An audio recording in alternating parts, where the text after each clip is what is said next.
Olá a todos e a todas. Bom, hoje aqui a gente vai falar sobre o livro de Física Básica, volume 2, de Hertz, Moisés Nunes Vieg, beleza? Bom, hoje aqui a gente vai estudar um dos tópicos aqui do capítulo de ondas, né? Que a gente já vem com uma sequência de aulas aí, que a gente já estudou o conceito de onda, as ondas em uma dimensão, a equação de ordens vibrantes, intensidade de uma onda, interferência de ondas. E agora a gente vai estudar essas duas agora, tá bom? A reflexão de ondas e modos normais de vibração, beleza? E consequentemente a gente vai depois estudar em uma outra aula, em um outro caso, o movimento geral da corda e a análise de Fourier, beleza? Então aqui eu quero dar o início aqui à reflexão de ondas, tá? Bom, a gente considerando um pulso que ele se propaga para a esquerda numa corda longa, cuja extremidade esquerda é presa a um suporte de modo a permanecer sempre fixa, a gente vai ter que acontece quando o pulso atinge a extremidade fixa, entendeu?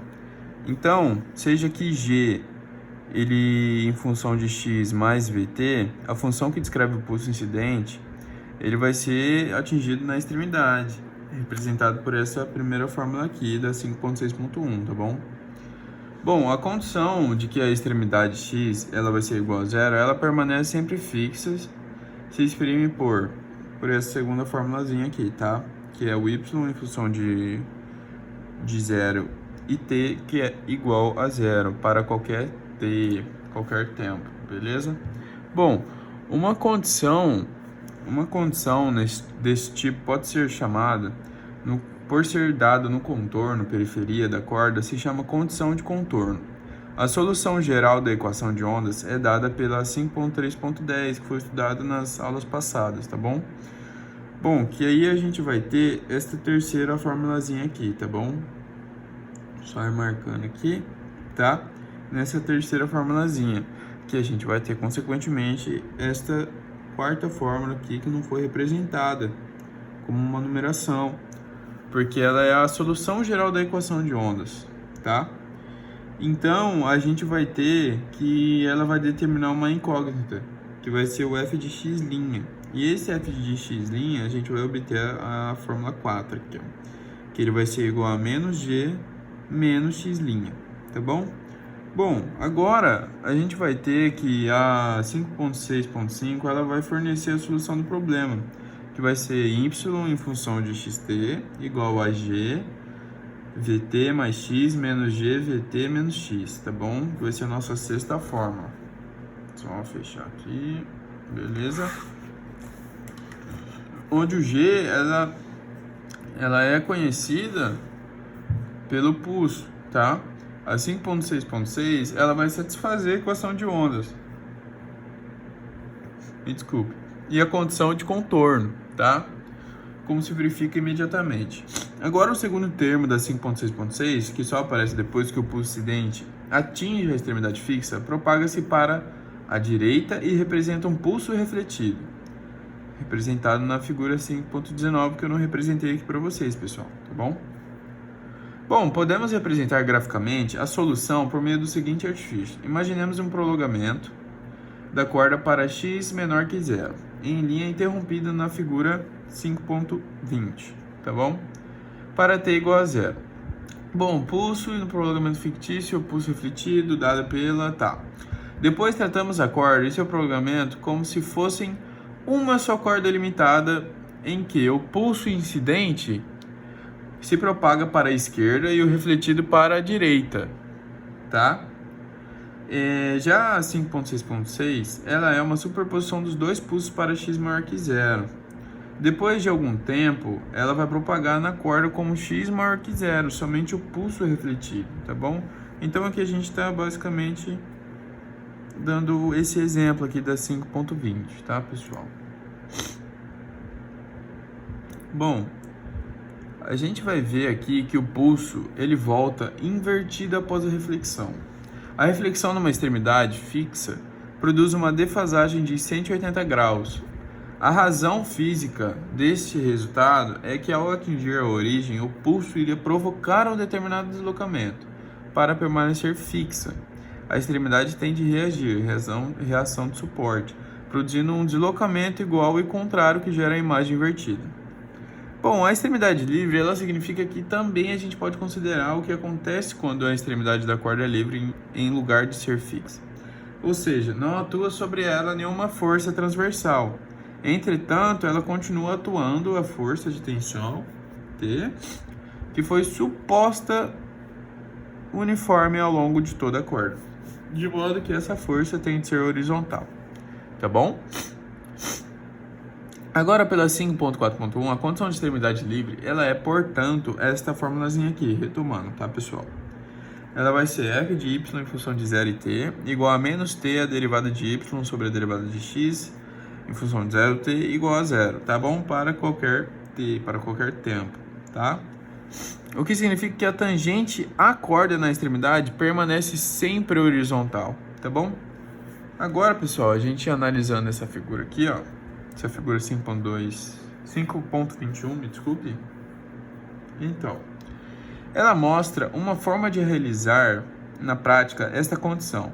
A extremidade da corda fica presa a um anel de massa desprezível, que desliza livremente, tá bom? Não tem atrito.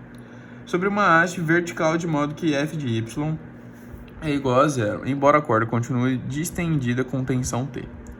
Bom, agora considerando agora o pulso 5.6.1, incidente sobre a extremidade livre, substituindo a solução geral na condição de contorno, vai vir esta oitava fórmula aqui, tá, pessoal? Que é a derivada de y sobre a derivada de x, em função de 0t, igual a f' menos vt mais g' vt, igual a 0, tá? Bom, onde o f' ele indica a derivada de f em relação ao argumento, para que a 5.6.8 seja satisfeita. Basta tomar a função incógnita f de x', dada por f de x' igual a g menos x', tá bom? Com efeito, derivando ambos os membros em relação a x', isto resulta em f' de x' igual a menos g' menos x', tá bom? Essa é a nona fórmula. Bom, aqui a gente vai poder considerar também, depois de analisar essas duas fórmulas, esta e esta, a gente vai poder considerar também o que acontece quando uma corda atinge a junção entre duas cordas diferentes. Podemos ter, por exemplo, duas cordas de densidades diferentes, tá? Uzinho Uzinho 1, Uzinho 2 vão ser diferentes, sujeita à mesma tensão T, que se juntam em x igual a 0, que está representado pela esta figura aqui, tá? A 5.22, a junção de duas cordas. Se uma onda incide sobre a junção vindo da esquerda, temos nesse caso uma onda refletida na corda da esquerda, mas também uma onda transmitida na corda da direita. Fenômenos, deixa eu arrumar aqui, fenômenos desse tipo, reflexão de transmissão parcial, ocorrem sempre que uma onda encontra uma descontinuidade no meio em que se propaga. As amplitudes das ondas refletida e transmitida para uma dada onda incidente, no exemplo apresentado aqui, podem ser obtidas a partir das condições de contorno para x igual a 0, que aí vai exprimir a continuidade do deslocamento e da força do retorno nesse ponto. Beleza, pessoal?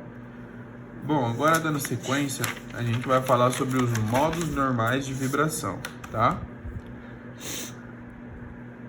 Bom, vamos considerar agora uma corda vibrante de comprimento finito L, presa em ambas as extremidades, em lugar de analisar o movimento da corda em termos de ondas progressivas que se refletem nas extremidades fixas. É mais conveniente a gente descrever em termos de ondas estacionárias que correspondem aos modos normais, tá bom? Os modos normais de vibração da corda constituem uma generalização dos modos normais de osciladores acoplados, discutidos na seção 4.6, que foi nas aulas anteriores. De fato, como foi mostrado por Lagrange em 1759, podemos considerar a corda como caso limite de um sistema de N osciladores acoplados, figura 5.23, que é a nossa aqui, ó, corda como limite de osciladores acoplados, tá bom? de massas, o L sobre N. E comprimento total L, igualmente espaçados quando N seja infinito. Os modos normais de vibração desse sistema tendem aos da corda nesse limite. A condição de que as duas extremidades da corda permanecem fixas se exprime pelas condições de contorno. Y em função de 0 e t é igual a y em função de L e t, que é igual a 0 para qualquer t, que é a nossa 5.7.1, tá? Como acontece para sistemas de N partículas, o modo normal se caracteriza pelo fato de que todos os elementos da corda oscilam com a mesma frequência, ômega, e mesma constante de fase, gama. Ou seja, tem a mesma dependência temporal de forma cosseno igual a ômega t mais gama. Cada ponto x com amplitude AX, característica de modo, ou seja, y, é o produto de uma função de x por uma função de t. Então, y em função de xt é igual a x cosseno de ômega t mais gama, tá bom? Que é a nossa segunda formulazinha aqui, tá bom? O que é essa fórmula vai corresponder basicamente às ondas estacionárias.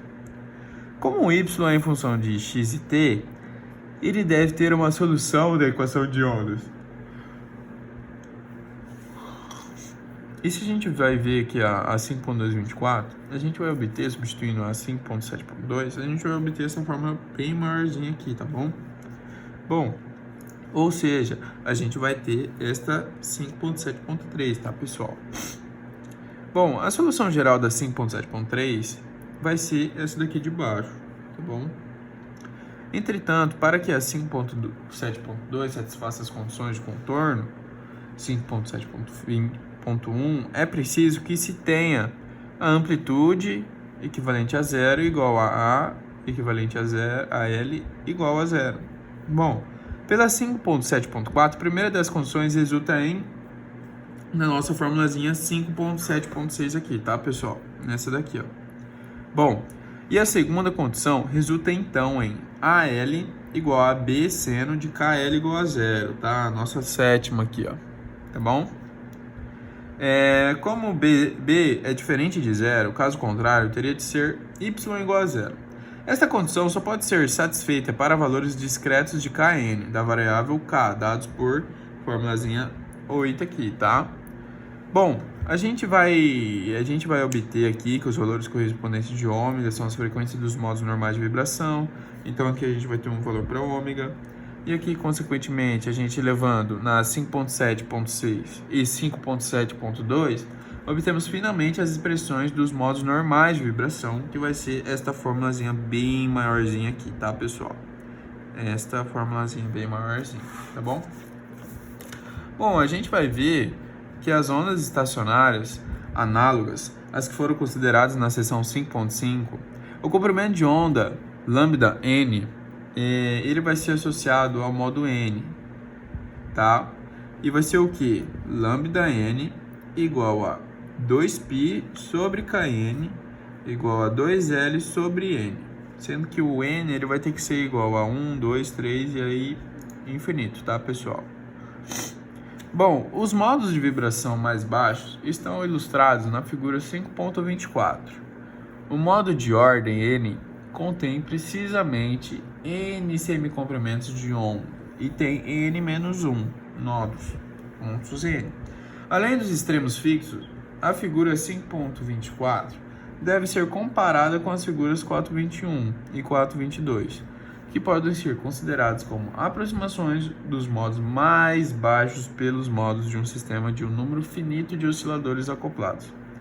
Para 2 osciladores, obtemos aproximações dos 2 modos mais baixos.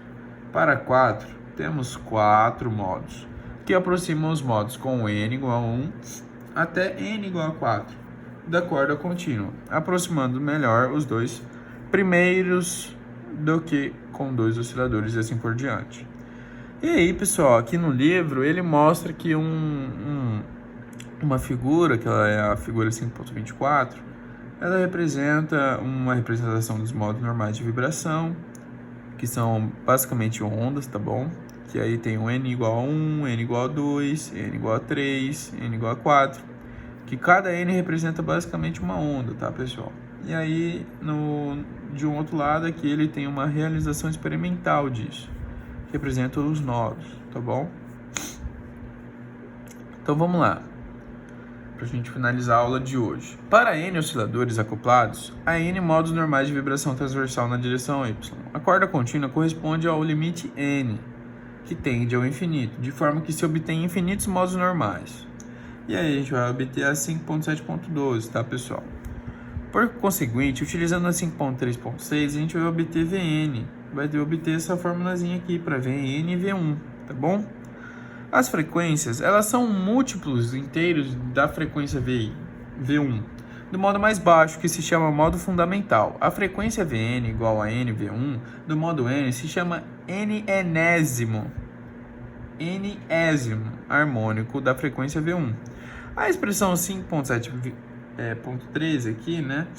Bom, a gente vai ter que o V1 ele engloba as leis das cordas vibrantes, descobertas experimentalmente por Mersenne em 1636. A frequência fundamental é que I é inversamente proporcional ao comprimento da corda e que 2I ele é proporcionalmente proporcional à raiz quadrada da tensão. E o 3I vai ser que ele é inversamente proporcional à raiz quadrada da densidade linear da massa da corda. Bom, para finalizar aqui, pessoal, a nossa aula, a gente vai ter que esses resultados, eles têm aplicações importantes em todos os instrumentos musicais de corda, conforme veremos mais adiante. O fato de que as ondas confinadas numa região limitada do espaço só podem oscilar em frequências bem definidas, a gente vai ter que eles formam um conjunto discreto, embora haja infinitas frequências possíveis. É uma característica geral, extremamente importante de modo ondulatório. Os modos normais de vibração de uma corda presa nos extremos constitui o exemplo mais simples desse resultado. E aí a gente vai ver no próximo capítulo, tá bom? Então essa foi a aula de hoje, pessoal. Muito obrigado a todos e até a próxima, tá? Tchau!